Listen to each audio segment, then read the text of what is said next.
Welcome back again. Tuko naye Bwana Sammy Cheboi kutoka ofisi ya Ombudsman na ambaye ameweza kutuelezea mambo mengi zaidi. Ningeweza pia kumshukuru kwa maana mimi nimeweza kujua mambo mengi zaidi ambayo sikuwa najua, na natumai ukiwa pale nyumbani pia umeweza kukua na access ama pia umeweza kuelezewa mambo mengi zaidi to access to information. Karibu tena sana kwenye awamu yetu ya mwisho Bwana Sammy Cheboi, na sasa ningetaka utuambie the process ya access to information vile ambavyo inaendelea ama vile ambavyo huwa mnaiendeleza. Thank you.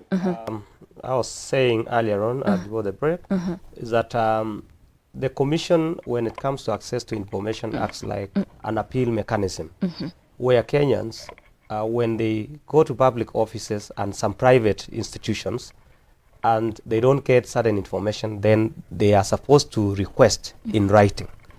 When their request is denied, they are not satisfied, they have a right to appeal to the commission.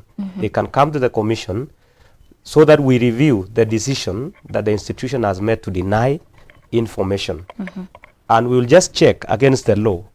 Does the law allow denial of that information? If not, then we will give an order that that information should be released. And I said, anybody who disagrees with the decision of the commission or the order of the commission needs to implement it. If not, then they need to challenge it at the High Court. They cannot just sit and ignore it because after 21 days of the issuing of the order by the commission, it automatically takes effect. You must comply. If you disagree, then you move to the High Court. Then the courts will decide whether CAJ was right or the institution was right. But like I was saying, CAJ is always right because we are the experts on access to information. We understand the law. We have the lawyers inside the commission, so they are better equipped to arrive at a better decision. So that's how the process is. And once that case goes to court, let's say, Esther, you are the one requesting information, we will be there to defend your right to information. We will have our lawyers in court.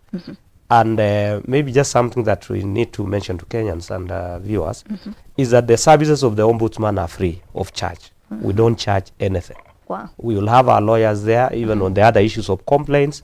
We will have people give you guidance, give you legal counsel, but you will not pay it.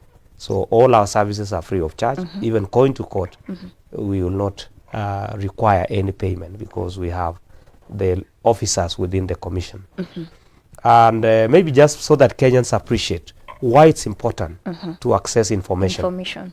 It is a constitutional right because within Article 35 of the Constitution, it expressly says every citizen has a right to access information.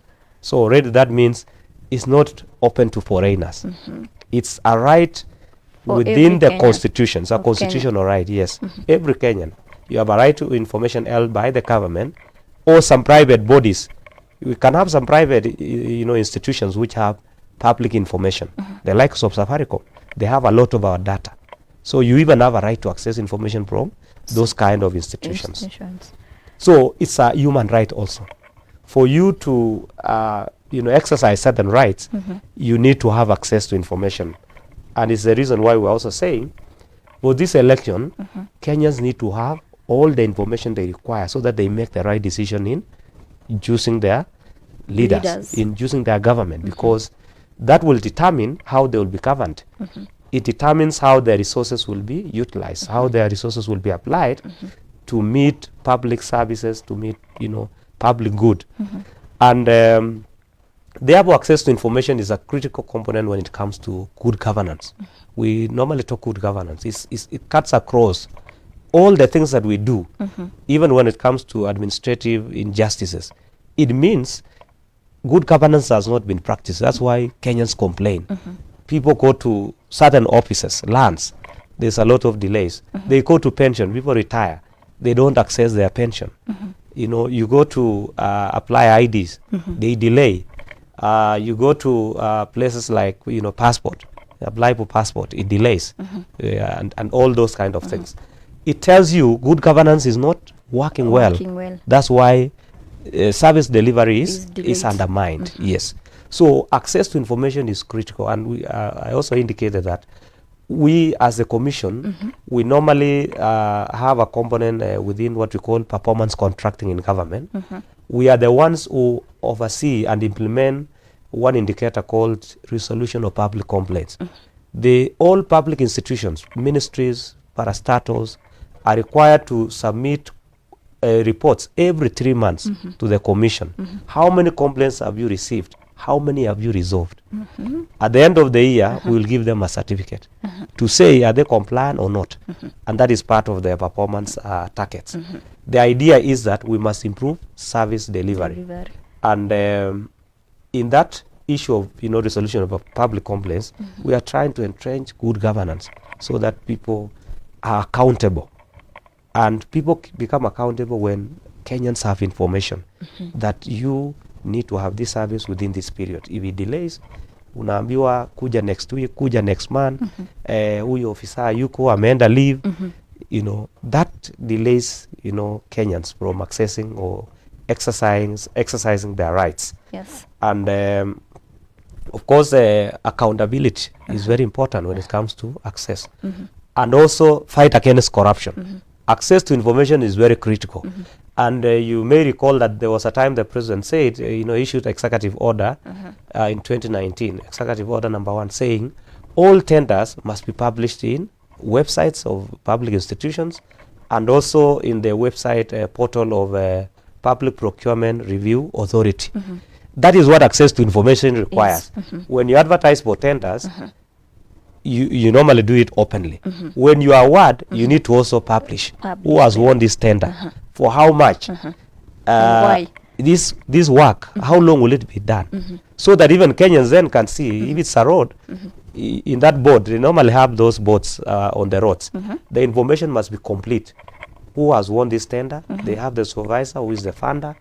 How much is this road costing? How long will it take? That will empower citizens down there, the area where the road is being done. They can be able to monitor. They say, no, this road is shoddy because 100 million has done this road. No, there is no value for money. And if you give the timelines, Kenyans will say, but this road was supposed to have been completed 6 months ago. Why is the contractor still on site? So you can see how availing information empowers citizens. So it's something that access to information requires. And it's the work of the commission to ensure that is done. And we've done a lot to ensure that happens. We normally train these public officers. We tell them, you have a duty. Kenyans expect this, then you need to do it. Thank you so much, Bwana Sammy Cheboi. And to our last question, someone is asking whether, do you feel like security firms have limits to access to information? The security firms in Kenya. Right. Maybe just to understand his question, everybody has a right to information. And in terms of if it's security issue, the access to information law gives certain limits. That, let's say it's a security issue, you cannot ask the Kenya police, what is your, let's say this area of Kasarani. You cannot go to OCBD Kasarani and ask him, what is your strategy of fighting crime? True. You cannot be given that information. That is a security matter. Because then you will compromise the work of the police. So kuna zile information the security firm are supposed to give, na kuna zingine they have to have limits. Yeah, okay. In terms of, there are things which the law requires them to provide.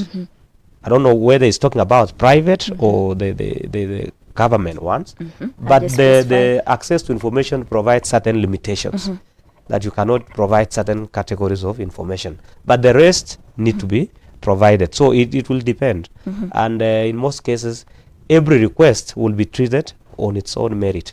Yeah, they are not all the same, and those people who hold the information will need to look at every request against the law. What does the law say on this kind of request?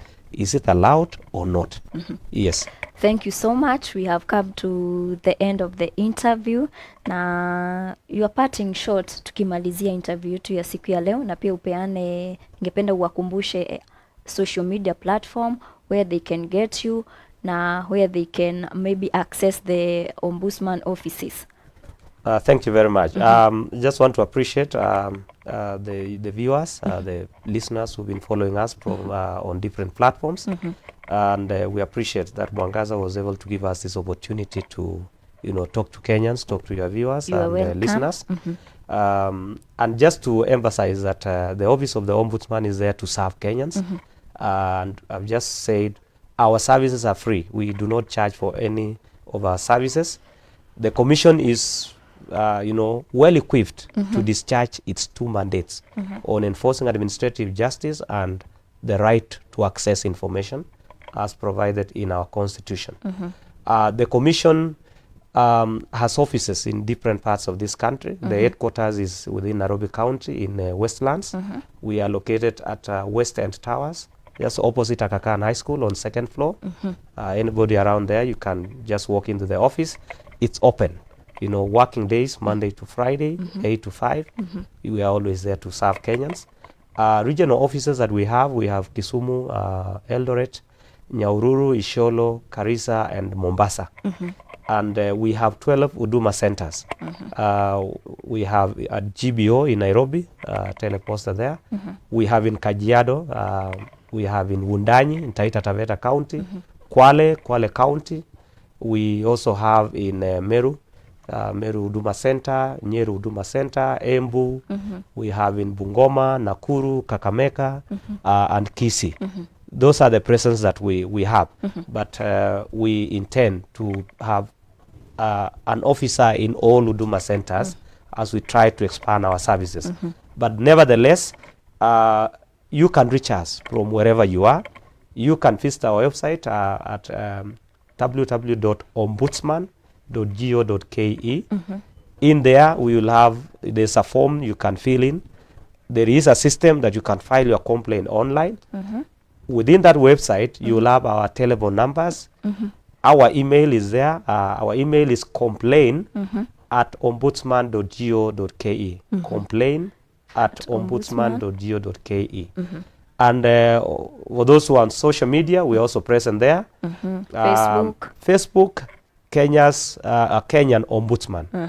Kenyan Ombudsman. You will get us on Facebook. Twitter.